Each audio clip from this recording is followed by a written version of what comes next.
اللہ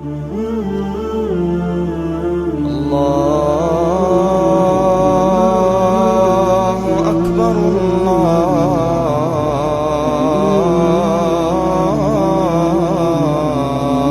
اکبر۔ بسم اللہ الرحمن الرحیم، الحمدللہ والصلاۃ والسلام علی خاتم الانبیاء۔ ہم میں سے ہر ایک جانتا ہے کہ رمضان وہ مہینہ ہے جس میں قرآن کریم نازل ہوا، اور یہ بھی جانتا ہے کہ پہلے موقع پر بیک وقت کوئی بہت بڑی صورت نہیں بلکہ ایک صورت کے محض 5 آیات نازل ہوئیں، اور وہ آیات اکثر ہم سنتے بھی ہیں۔ چنانچہ شاید ہی کوئی فرد ایسا ہو جو یہ نہ جانتا ہو کہ وہ صورت جو اقرا کے لفظ سے شروع ہوتی ہے کون سی ہے اور اس میں کیا کہا گیا ہے۔ اعوذ باللہ من الشیطان الرجیم، اقرا بسم ربک الذی خلق، خلق الانسان من علق، اقرا ربک الاکرم الذی علم بالقلم، علم الانسان ما لم یعلم۔ یہ جو 5 جملے ہیں اور آخری جملہ ہے علم الانسان ما لم یعلم، اس سے یہ معلوم ہوا کہ ان 5 جملوں کے اندر رب کریم نے جو سب سے اہم بات ہمیں سمجھائی ہے وہ یہ کہ یہ جو قرآن کریم ہے یہ علم سے بھرا ہوا ہے۔ پھر یہ کہ یہ علم جو ہے اس کو سکھانے کے جو ذرائع اسلام نے اختیار کیے ہیں، ایک کتاب ہے، ایک قلم ہے۔ کتاب نام ہے وحی کا، ہر وہ چیز جو وحی کے ذریعے آئی ہے وہ کتاب میں درج ہے، اور قلم نام ہے اس وحی کے لکھنے کا۔ چنانچہ قرآن پاک یہ کہتا ہے کہ اس کتاب کو ان پاک افراد نے قلم سے لکھا ہے جنہیں ہم فرشتے کہتے ہیں۔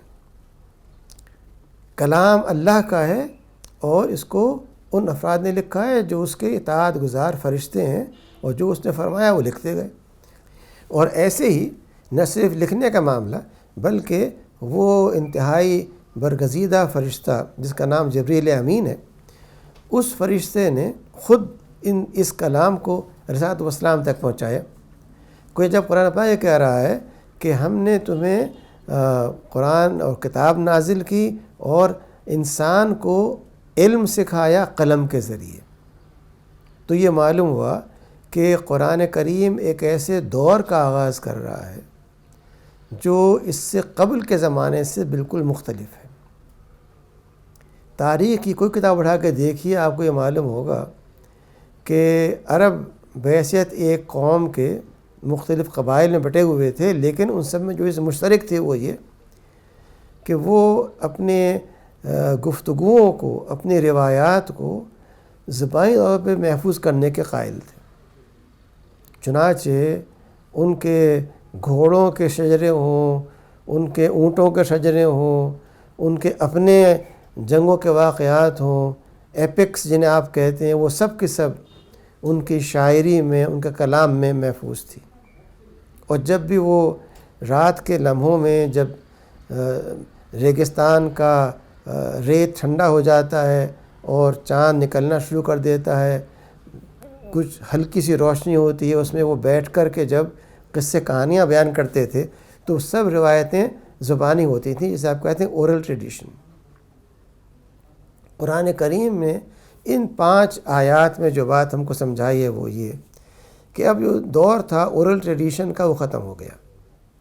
اب جو دور ہے وہ کتاب کا ہے، وہ قلم کا ہے، وہ علم کا ہے، وہ تحقیق کا ہے،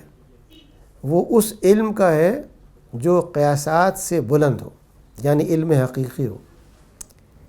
ہم جو تقسیم کرتے ہیں علم کی وہ یہی ہے کہ جو علم وحی کے ذریعے آیا یہ علم حقیقی ہے، یہ الٹیمیٹ نالج ہے، الٹیمیٹ ٹروتھ ہے، الٹیمیٹ وزڈم ہے۔ لیکن اس کی روشنی میں جو چیز وجود میں آئے گی قلم کے ذریعے وہ علوم ہیں، سائنسز ہیں جنہیں انسان تجربے کی بنیاد پہ، مشاہدے کی بنیاد پہ قرآن کریم سے متاثر ہو کر کے وجود میں لاتا ہے۔ اگر قرآن کریم یہ کہتا ہے کہ ہم نے تم کو ایک ایسے قطرے سے پیدا کیا جس میں چپک اور لیس ہے، اس چپک اور لیس کے ساتھ جو ایک قطرہ ہے اس سے تمہارا وجود شروع ہوا، اور اس کے اندر آہستہ آہستہ گوشت کا حصہ پیدا ہوا، اس میں ہڈیاں پیدا ہوئیں، اس میں شکل بنی۔ وہ شکل بھی محض شکل نہیں بنی بلکہ انتہائی حسین اور احسن شکل بنائی گئی جب تم وجود میں آئے۔ تو گویا قرآن کریم یہ مطالبہ کر رہا ہے کہ ان مدارج کو سمجھنے کے لیے آپ گائنیکالوجی، آپ جینیٹکس، آپ علم ابدانیات کو، ان چیزوں کو جن کا تعلق انسان کے بدن کے جسم کے ساتھ ہے، ان چیزوں پر آپ غور کریں، تحقیق کریں۔ جس سے یہ بات معلوم ہوئی کہ مذاہب عالم کے بارے میں جو بات کہی جاتی ہے کہ وہ قیاسات پر، میتھولوجیز کے اوپر، ڈوگماس پر مبنی ہوتے ہیں، قرآن کریم کی پہلی وحی اس بات پر اصرار کرتی ہے کہ آپ جو کام کریں اس کی بنیاد علم ہو، اس کی بنیاد تحقیق ہو، اس کی بنیاد مشاہدہ ہو۔ گویا یہ نہ صرف ایک روایت علم کا آغاز ہے جو قلم کے ذریعے وجود میں آ رہی ہے، کتاب سے وجود میں آ رہی ہے، بلکہ نئی فکر کا آغاز ہے۔ یہ ایک فکری انقلاب ہے، اور اس انقلاب کے ذریعے اسلام یہ چاہتا ہے کہ اس کتاب کی بنیاد پر ان تمام علوم کو جو انسان کے لیے مفید ہو سکتے ہیں، جس کے لیے حدیث میں لفظ استعمال ہوا ہے علم النافع کا، وہ علم جو نفع دینے والا ہے۔ اور یہاں نفع سے مراد یہ نہیں ہے کہ آپ نے کسی کو آدھے گھنٹے یہ بٹھا کے سمجھایا کہ قرآن کریم کو صحیح تلفظ کیا ہونا چاہیے، یا آپ نے آدھے گھنٹے بتایا ان آیات کا ترجمہ یہ ہے، پھر اس کے بعد آپ نے کہا کہ براہ کرم آدھے گھنٹے قیمتی مجھے ادا کر دیں۔ یہ نفع نہیں ہے۔ نفع سے مراد یہ ہے کہ یہ وہ چیز ہے جو ایک شخص کے اندر علم پر اعتماد، تحقیق پر اعتماد، اس کی شخصیت میں تبدیلی پیدا کرتی، اس کا ضائع نگاہ بدل جاتا ہے پورا کا پورا۔ یعنی یہ جو نفع ہے یہ محض مالی اصطلاحات میں ناپا نہیں جا سکتا، بلکہ یہ وہ نفع ہے جو انسان کو پوری شخصیت کی تعمیر میں امداد دیتا ہے۔ گزارش میں یہ کر رہا تھا کہ قرآن کریم نے علم پر جو زور دیا ہے وہ اتنا زیادہ ہے کہ اس کے لیے چند لمحات میں گفتگو کرنا اس کے ساتھ ایک زیادتی ہے، لیکن چونکہ وقت محدود ہے ہم صرف یہی کہہ سکتے ہیں کہ اس پہلی وحی نے جن چیزوں پر ہمیں متوجہ کیا ان میں سے پہلی بات یہ تھی کہ کم از کم اس کتاب کو پڑھنے، سمجھنے اور تلاوت کرنے کا علم سب سے پہلے حاصل کر لیا جائے۔ اگر کتاب کو آپ صحیح پڑھ بھی نہیں سکتے، تلفظ صحیح نہیں کر سکتے، مفہوم کیا سمجھیں گے؟ تلفظ سے مراد یہ ہے کہ جہاں پہ اس پہ زبر ہے، کسی لفظ پہ زیر ہے، کسی پہ پیش ہے، کسی پہ تنوین ہے، تو جب تک آپ اس کو صحیح طور پہ اس حرکت کے ساتھ نہیں پڑھیں گے اس کا مفہوم کیسے میں آئے گا؟ تو پہلا اقدام یہ ہوا کہ اس کتاب کو سمجھنے کے لیے اس کی تلاوت کا طریقہ، پڑھنے کا طریقہ سمجھا جائے۔ یہ کرنے کے ساتھ ہی یہ سمجھیں کہ ہم اب فارغ ہو گئے، بلکہ اب آپ کے کام کا آغاز ہو رہا ہے، اور وہ یہ ہے کہ آپ ہر لفظ پر غور کریں کہ یہ یہاں پہ کیوں ہے، کہیں اور کیوں نہیں، یہ لفظ یہی کیوں ہے، کوئی اور لفظ کیوں نہیں۔ اللہ سبحانہ تعالیٰ عربی زبان میں قرآن بھیجتے وقت یہ جانتے تھے کہ عربوں کو بہت ناز ہے اپنی شاعری پر، ادب کے اوپر، اس لیے وہ عربی زبان میں کتاب آنی چاہیے جس میں سارے عرب سر جوڑ کے بیٹھ جائیں، اپنے سارے ماہرین کو جمع کر لیں، اس کے باوجود وہ اس جیسا ایک لفظ اور ایک جملہ نہ بنا سکیں۔ یہ وہ ایک بہت بڑا علمی چیلنج تھا جس کو قرآن کریم نے بڑی آسانی کے ساتھ ہمارے سامنے پیش کر دیا۔ یہ کہتا ہے کہ ہر چیز آسان ہے، اس کی کوئی مشکل نہیں۔ اس کا کلام وہ کلام ہے جس میں انتہائی آسانی ہے، افہام ہے، ابلاغ ہے، لیکن اس سب کے باوجود اگر ایک وہ شخص جو سمجھتا ہے کہ میں عربی داں ہوں، وہ اپنی تمام تر کوشش کے باوجود اس کلام جیسا کوئی ایک نمونہ پیدا نہیں کر سکتا۔ یہ وہ قرآن کریم کا کمال اور اعجاز ہے، یہ اس کا اعجاز علمی کہا جاتا ہے اصطلاحی طور پر۔ تو پہلی بات یہ بتائی گئی کہ آپ کو یہ جو کتاب دی جا رہی ہے اللہ کی طرف سے، یہ اس کتاب کو آپ پڑھیں اور پڑھنے کے ساتھ آپ اس کے ان ڈیمانڈز کو، مطالبات کو سمجھیں جو آپ سے کر رہا ہے۔ پہلی بات جو سمجھ میں آتی ہے وہ یہ کہ علم کے دروازے کو ہر ایک کے لیے کھولا جائے۔ قرآن کریم کی روشنی میں جو ثقافت و تہذیب پھیلی، اس کی پہچان ہی یہ تھی کہ اس تہذیب کا ماننے والا ایک ایک فرد قرآن کریم کے الفاظ نہیں، اس کے معنی سے آگاہ تھا، اور جب معنی سے آگاہی ہو جاتی ہے تو پھر آپ کے سامنے حکمتوں کے دروازے کھل جاتے ہیں۔ گویا قرآن کریم کی یہ 5 آیات جو اولین وحی کہی جاتی ہیں، انہوں نے ہمیں قرآن کریم کے تصور علم سے آگاہ کرتے ہوئے یہ بات سمجھائی کہ علم حقیقی وہ ہے جو وحی کے شکل میں آیا ہے، اور علم تخلیقی وہ ہے جو اس وحی کی روشنی میں پیدا کیا جاتا ہے۔ اس کے حوالے سے قرآن پاک نے یہ بات کہی کہ وہ لوگ جو اس علم کو پیدا کرتے ہیں بطور اسکالرز کے، ان کے اندر اللہ سبحانہ و تعالیٰ کا خشیہ سب سے زیادہ ہوتا ہے۔ قرآن پاک کی آیت کا مفہوم ہے کہ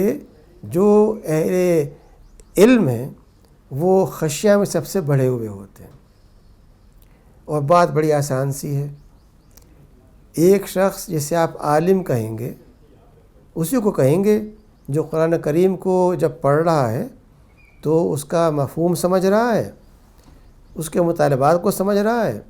اور جو وہ کرنے کے لیے کہہ رہا ہے اسے کر رہا ہے۔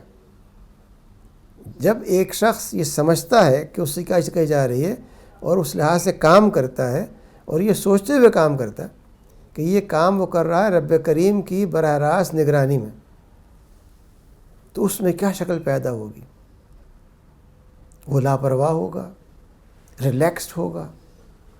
اس میں کوئی ذمہ داری کا احساس نہیں ہوگا، یا اگر اسے یہ احساس ہو کہ اسے قرآن پاک پڑھتے ہوئے، اسے ایک طب کی کتاب پڑھتے ہوئے، اسے ایک کیمسٹری کی کتاب پڑھتے ہوئے اس کا جو استاد ہے وہ دیکھ رہا ہے کھڑا ہوا، تو وہ پڑھتے ہوئے کتنی احتیاط کرے گا۔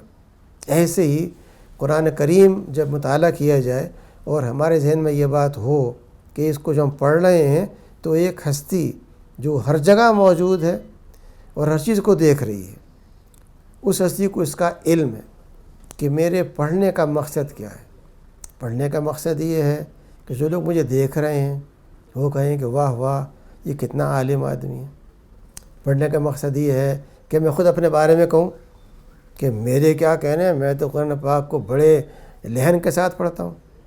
یا پڑھنے کا مقصد یہ ہے کہ اس عظیم کلام کو سمجھ کر کے زندگی میں نافذ کرنے کے لیے مجھے کیا اقدامات کرنے ہیں۔ اور جب بھی یہ اپروچ اختیار کی جائے گی تو یہ ہو ہی نہیں سکتا کہ خشیہ پیدا نہ ہو۔ یہ ذمہ داری کا احساس، یہ وزن، یہ بوجھ انسان پہ اتنا شدید دباؤ پیدا کرے گا کہ وہ لازمی طور پہ لرزے گا، کانپے گا، روئے گا، اور یہ سمجھے گا کہ جو کچھ وہ پڑھ رہا ہے اس کو واقعتاً نافذ کرنے کے لیے اپنے جسم کا آخری قطرہ خون بھی لگا دے۔ یہ وہ قرآن کریم کے علم کے حوالے سے، اور خاص طور پر رمضان کے حوالے سے اور اس وحی کے حوالے سے جو رمضان میں نازل ہوئی، قرآن کا آغاز اس سے ہوا۔ گویا قرآن نے ہمیں رمضان کے مہینے میں آغاز کرتے وقت یہ بات سمجھا دی کہ آپ کو ایک علمی ماحول پیدا کرنا ہے۔ امت مسلمہ ایک تعلیم یافتہ امت کا نام ہے۔ امت مسلمہ کا فریضہ ہے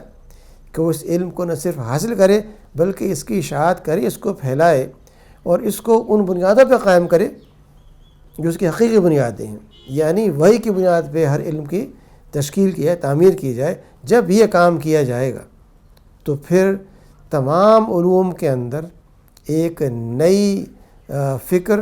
ایک نیا رجحان پیدا ہوگا، اور رجحان یہ ہوگا کہ علم انسان کو نہ صرف حقیقت کائنات سے، حقیقت انسان سے، بلکہ اس بات سے بھی آگاہ کرے کہ اس کا اصل مالک اور آقا کون ہے، اور اس مالک اور آقا کو خوش کرنے کے لیے اس کو اس دنیا میں کیا کرنا ہے۔ گویا انسان کا نظریہ حیات، طرز عمل، اس کے کرنے کے کام اس کے سامنے واضح ہو جائیں گے۔ اللہ تعالیٰ ہم کو توفیق دے کہ کلام عزیز پر غور کریں، اور خاص طور پہ جو اس کی ہدایات علم کے حوالے سے ہیں ان کو سمجھ کر کے اپنے معاشرے میں نافذ کریں۔ باقی الحمد رب العالمین۔ اللہ